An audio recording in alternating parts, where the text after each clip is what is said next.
to serve as a replacement of the Pentagon's large inventory of fourth-generation fighters, so production was cut to just 180 aircraft, 120 of which serve in operational units. The Navy and Marines also needed a new fighter, so the Pentagon committed to building a more multi-role joint stealth fighter that would eventually replace the F-15, F-16, F-A-18 and AV-8 Harriers serving in all four branches.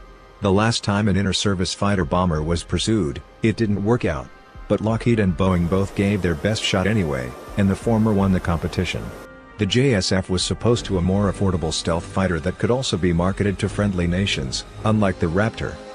The trickiest requirement for the JSF was the Marine Corps' insistence on making its version of the F-35 a jump jet. For historical reasons, the leatherneck Swan jets like the Harrier that can fly off smaller Marine-operated amphibious carriers or remote forward bases. However, the compromises needed to make them work leave them significantly inferior to conventional fighters. Lockheed actually acquired schematics for a prototype Russian jump jet called the Yak-41, and tried to make the most aerodynamic airframe possible.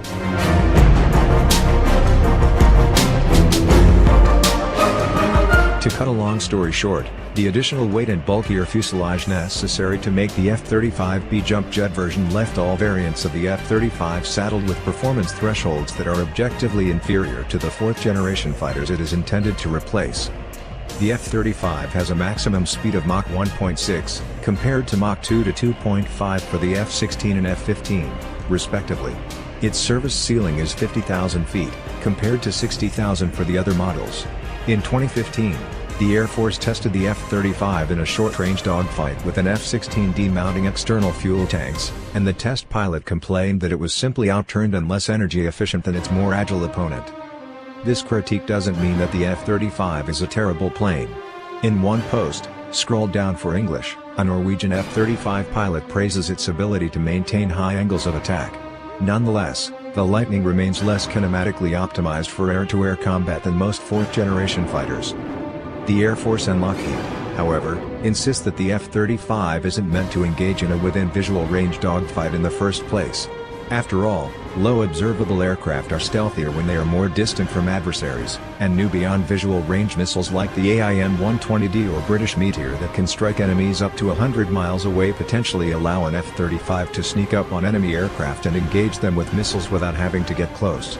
Such a strategy is aided by the superior characteristics of U.S. active electronically scanned array radars. In this view of things, the F-35 would act as a sort of sniper in air-to-air engagements, stalking its prey from a distance until it has a good angle for a shot, releasing its weapons and then hightailing it for home before the, possibly faster, more maneuverable, enemy has a chance to come close enough to detect it and retaliate. And if more intense air battles are anticipated, then the more specialized F-22 could take some of the heat. No stealth fighter has ever shot down another jet in actual combat, and long-range air-to-air missiles have only been used a few times in action, so how the F-35 performs versus fourth-generation fighters depends a great deal on theory rather than operational experience. The Air Force feels this strategy has been validated by the results of repeated air combat exercises in which stealth fighters have racked up kill ratios as lopsided as 15-to-1 against faster, more maneuverable fourth-generation jets. And because of its low observable characteristics, the F-35 can pick and choose when to engage and when to withdraw from a dangerous opponents in a good position. Of course, those exercises are only good predictors of performance if they are built around correct assumptions about air warfare will work out. A big question remains, concerning how high the hit rate will be for long-range air-to-air missiles, which have seen limited use in actual combat. An estimated hit rate of 50% may prove optimistic. Here, F-35 doubters may point out that the Air Force overestimated the hit rate of its air-to-air missiles during the Vietnam War, resulting in disappointing kill ratios when pitted against North Vietnamese fighters in that conflict. Critics also point out that stealth would not prevent an F-35 from being detected if an enemy got close, as stealth fighters begin to appear on X-band targeting radars once the distance is short enough. Furthermore, though optimized for minimal infrared signature, stealth fighters remain susceptible to detection by infrared search and track (IRST) systems. Finally, the stealth fighters can be tracked using low-bandwidth radars, which are typically found on ground-based installations. Such radars lack the resolution to engage a stealth fighter with missiles from distance, but they could be used to direct intercepts by fighters, or to stage short-range ambushes with the targeting radars of surface-to-air missile systems, the latter a technique used to down an F-117 stealth fighter over Yugoslavia in 1999.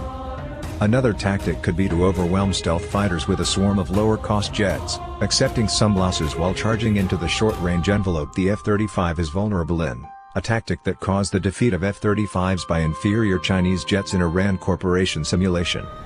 F-35 proponents, in turn, are skeptical that the ability to pull off tight maneuvers is as useful as it once was, a view in sharp contrast to that of Russian aircraft manufacturers, which continue to produce super-maneuverable jets with vector thrust engines. American air combat doctrine emphasizes maintaining a high-energy state through speed, and altitude that can be traded for speed. Pulling off extremely tight turns may help dodge a missile, but usually at the cost of so much energy that the aircraft will have little speed and altitude left to evade a follow-up attack. Furthermore, modern short-range heat-seeking missiles like the American AIM-9X and Russian R-73 can target hostile aircraft through a helmet-mounted sight without needing to point the aircraft's nose at a target, though doing so still confers additional momentum, of course. Such missiles are believed to have hit probabilities as high as 80%, quite possibly making short-range dogfighting agility a moot issue, though an F-35 configured for stealth can't carry any AIM-9s. There's another issue in play: can the F-35 carry a worthwhile payload? If the Lightning is to remain stealthy, it cannot carry external weapons, limiting it to just 4, or, eventually, 6, missiles carried in a stealthy internal weapons bay, plus a 25mm cannon. This does not compare favorably to the 8 to 10 hardpoints on most fourth-generation fighters. This issue is even more salient when considering the F-35's ground attack capabilities in stealth mode, amounting to 5,700 pounds of internal stores, leaving them at a deficit compared to the roughly 15,000 pounds or more of external stores that can be carried on U.S. fourth-generation aircraft. To be fair, Lockheed has advertised an unstealthy beast mode configuration of the F-35 with 16 wing-mounted bombs and missiles, allowing a full 22,000 pounds payload. However, this configuration remains only hypothetical. Payload brings us to the matter of range. Once again, the F-35 cannot rely upon externally mounted fuel tanks if it wishes to retain its stealthy radar cross-section. In compensation, the Lightning has longer range on purely internal fuel than most fourth-generation fighters. Unfortunately, this still means that both land and carrier-based F-35s will need to be based within range of intermediate-range ballistic missiles, IRBMs, that are quite capable of devastating air bases or sinking carriers. Mid-air refueling could help with this problem, but tanker aircraft too may be vulnerable to attack, unless the Navy chooses to acquire a stealthy tanker drone.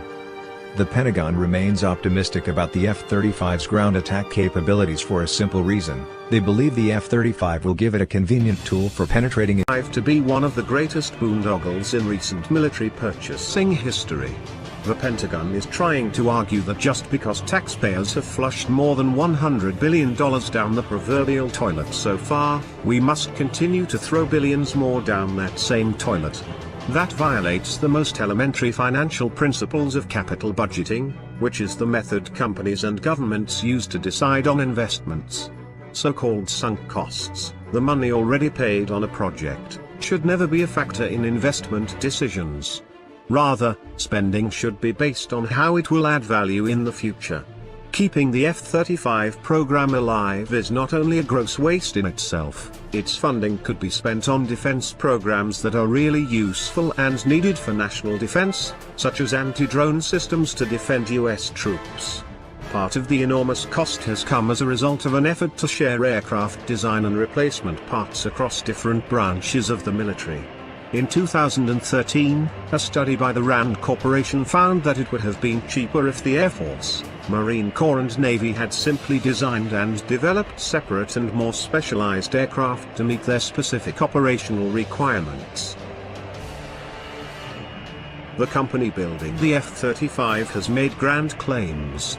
Lockheed Martin said the plane would be far better than current aircraft, 4 times more effective in air-to-air combat, 8 times more effective in air-to-ground combat and 3 times more effective in recognizing and suppressing an enemy's air defenses. It would, in fact, be second only to the F-22 in air superiority. In addition, the F-35 was to have better range and require less logistics support than current military aircraft. The Pentagon is still calling the F-35 the most affordable, lethal, supportable, and survivable aircraft ever to be used. But that's not how the plane has turned out. In January 2015, mock combat testing pitted the F-35 against an F-16, one of the fighters it is slated to replace. The F-35A was flown clean with empty weapon bays and without any drag-inducing and heavy externally mounted weapons or fuel tanks. The F-16D, a heavier and somewhat less capable training version of the mainstay F-16C, was further encumbered with two 370-gallon external wing-mounted fuel tanks. In spite of its significant advantages, the F-35's test pilot noted that the F-35A was less maneuverable and markedly inferior to the F-16D in a visual range dogfight. One key reason the F-35 doesn't possess the world-beating air-to-air prowess promised, and is likely not even adequate when compared with its current potential adversaries, is that it was designed first and foremost to be a stealthy airplane. This requirement has taken precedence over maneuverability, and likely above its overall air-to-air lethality. The Pentagon and especially the Air Force seem to be relying almost exclusively on the F-35's stealth capabilities to succeed at its missions. Like the F-117 and F-22, the F-35's stealth capability greatly reduces, but does not eliminate, its radar cross-section, the signal that radar receivers see bouncing back off an airplane. The plane looks smaller on radar, perhaps like a bird rather than a plane, but is not invisible. The F-35 is designed to be stealthy primarily in the X-band, the radar frequency range most commonly used for targeting in air-to-air combat. In other radar frequencies, the F-35 is not so stealthy, making it vulnerable to being tracked and shot down using current, and even obsolete, weapons. As far back as 1999, the same type of stealth technology was not able to prevent a US Air Force F-117 flying over Kosovo from being located, tracked and shot down using an out-of-date Soviet radar and surface-to-air missile system. In the nearly 2 decades since, that incident has been studied in depth not only by the US, but also by potential adversaries seeking weaknesses in passive radar stealth aircraft. Of course, radar is not the only way to locate and target an aircraft. One can also use an aircraft's infrared emissions, which are created by friction-generated heat as it flies through the air, along with its hot engines. Several nations, particularly the Russians, have excellent passive infrared search and tracking systems that can locate and target enemy aircraft with great precision, sometimes using lasers to measure exact distances, but without needing radar. It's also very common in air-to-air battles for opposing planes to come close enough that their pilots can see each other. The F-35 is as visible as any other aircraft its size. Lockheed Martin and the Pentagon say the F-35's superiority over its rivals lies in its ability to remain undetected, giving it first look, first shot, first kill. Hugh Harkins, a highly respected author on military combat aircraft, called that claim a marketing and publicity gimmick in his book on Russia's Sukhoi Su-35S, a potential reference call, but the iPhone brought an unprecedented networking and computing capability that changed life as we know it. Lieutenant Col. David Chip Burke, a former F-35 squadron commander, told that we don't even know 50 to 80% of what this airplane can do, as it awaits final software upgrades and pilots find new ways to use the data link confused sensors. That said, the F-35 doesn't offer any significant upgrades in range, weapons payload, or dogfighting ability over legacy aircraft, while the competition does. China's Chengdu J-20 has one thing in common with the F-35, it's not a fighter. Malcolm Davis, a senior analyst at the Australia Strategic Policy Institute, told that the J-20 is not a fighter, but an interceptor and a strike aircraft that doesn't seek to contend with US jets in air-to-air battles. Instead, the Chinese are recognizing they can attack critical airborne support systems like AWACS, airborne early warning and control systems, and refueling planes so they can't do their job, Davis said. If you can force the tankers back, then the F-35s and other platforms aren't sufficient because they can't reach their target. While the Chinese certainly did engage in espionage to steal some of the US's stealth technology, they haven't quite cracked stealth integration, which US companies have been developing for 60 years. On the J-20's stealth, a senior US low observable aircraft design engineer working in the industry told Business Insider that the J-20 has many features copied from US 5th-gen aircraft. However, it's apparent from looking at many pictures of the aircraft that the designers don't fully understand all the concepts of low observable, stealth, design. The real danger of China's J-20 lies not with its ability to fight against US fighters, but its laser-like focus on destroying the slower, unarmed planes that support US fighters with its long-range and long-range missiles, thereby keeping them out of fighting range. China's J-31 looks a lot like the F-35. And Chinese nationals have been indicted for stealing confidential information about the F-35 program. That said, the J-31 suffers from China's inferior composite materials technology and its ability to build planes in the supremely precise way a stealth airplane needs to be built. Additionally, there's reason to suspect the avionics in the Chinese programs lags significantly behind the F-35.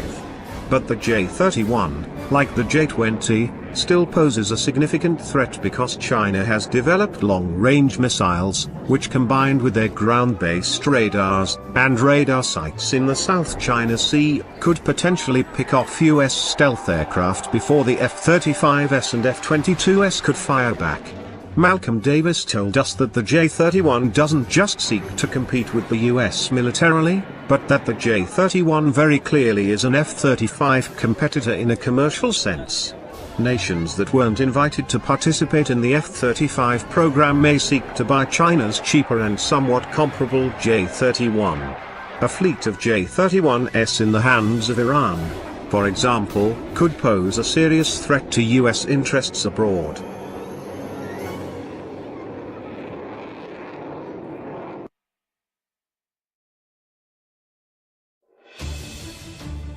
Russia's PAK-4, also known as the T-50, has been criticized as being fifth generation in name only, but as Russia proves time and time again, they don't need the most high-tech and expensive technology to pose a real threat to US aircraft.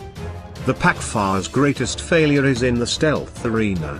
While the PAK-4 has some stealth from the front angle, it's a dirty aircraft, according to a source who helps build stealth aircraft, speaking on condition of anonymity because of the classified nameplate with the Naval Air Systems Command, Patuxent River, MD. Technology development, testing and training for combat are all deeply intertwined when it comes to the F-35C program, officials said. Sensors in the pilot's Generation 3 MIT, allowing pilots to essentially look through the airframe. The F-35C is a single-seat, multi-role fighter aircraft designed to eventually replace the F/A-18 Legacy Hornet.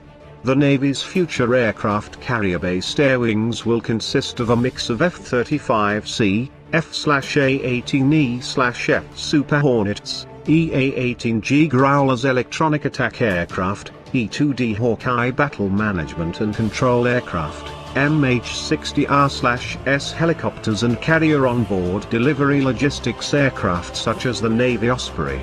Both the training and the continued technology development also include efforts to refine a precision landing technology called Joint Precision Approach and Landing Systems, or JPLS. JPLS, slated to be operational by 2019, works with the GPS satellite navigation system to provide accurate, reliable and high-integrity guidance for fixed and rotary wing aircraft, Navy statements said. Also, Navy information described JPULS as a system featuring anti-jam protection to ensure mission continuity in hostile environments. JPULS is a differential GPS that will provide an adverse weather precision approach and landing capability, a Navy statement said. The emergence of a first-of-its-kind carrier-launched stealth fighter is intended to give the Navy more combat attack flexibility and attack sophisticated enemy air defenses or fortified targets from a sea-based carrier. Such an ability can allow a maneuvering carrier to hold targets at risk from closer proximity if land bases are far from the combat vicinity. The new Stealth Joint Strike Fighter is slated to become operational by 2018, when it will join the carrier air wing and fly alongside the F/A-18 Super Hornet, E-2D Hawkeye surveillance planes and other aircraft. Over the next 5 years, the Navy plans to acquire more than 50 of the new fighters, Navy officials told Scout Warrior. As it prepares for F-35C deployment, the Navy anticipates that the new aircraft will deploy to any one of a number of pressing hotspots. Prior to this event, developmental testing of the aircraft has been focused on advancing what's called carrier integration and carrier qualification, effort to seamlessly integrate the new aircraft into the carrier platform and carrier air wing, service officials said. Stealthy F-35C carrier aircraft, having a lower radar signature, are expected to deliver advanced attack and air-to-air and intelligence, surveillance and reconnaissance platforms, able to perform a wider range of operations without being detected by an enemy. The aircraft is part of a broader Navy strategy to be well equipped in the event that it needs to engage in massive, major power war against a near-peer adversary such as Russia and China, known to have advanced air defenses and air-to-air platforms. The F-35C, the Navy's and Marine Corps carrier's suitable variant, CV, is designed to combine unprecedented at-sea stealth with fighter speed and agility, fused targeting, cutting-edge avionics, advanced jamming, network-enabled operations and advanced sustainment. Being engineered for a carrier, the F-35C's 51-foot wingspan is larger than the Air Force's F-35A and Marine Corps F-35B short takeoff and landing variants. The F-25A Stingray is an unmanned refueling system to extend the range of its carrier aircraft. The Marines seem ready to press ahead with a similar concept in Lightning carriers. Basically, the Marines will already have enough F-35Bs to equip several of their smaller amphibious assault ships, sometimes known as helicopter carriers, while the Navy waits on their F-35Cs to sort out carrier launch issues for its larger, Nimitz-class carriers. While the amphibious assault ship will never replace the aircraft carrier, it can be complementary, if employed in imaginative ways, reads the plan. The Marines refer to one such creative use of the smaller carriers as a Lightning carrier, or an amphibious assault ship with 20 F-35Bs and an embarked, organic aerial refueling capability to extend their range. The Marines plan to further reduce reliance on land and sea bases with mobile forward arming and refueling points that employ decoys and deception to confuse the enemy and keep U.S. aircraft spread out and unpredictable. The F-35B, with its stealth, unparalleled intelligence gathering, surveillance, and reconnaissance capabilities, plus extended range, can match the long-range missiles fielded by Russia and China and help the Marines secure land and sea bases by allowing them to see first, and if need be, shoot first. In December, an F-35 pilot aboard the USS America, a new type of amphibious assault ship built specifically for the F-35, called the Lightning carrier concept the most powerful concentration of combat power ever put to sea in the history of the world. Additionally, the F-35 won't just increase capabilities, but if acquired faster to replace the aging F-18s and Harriers in the Marines fleet, it could save $1 billion, according to the U.S. Naval Institute. But the Marines aren't just waiting on the F-35B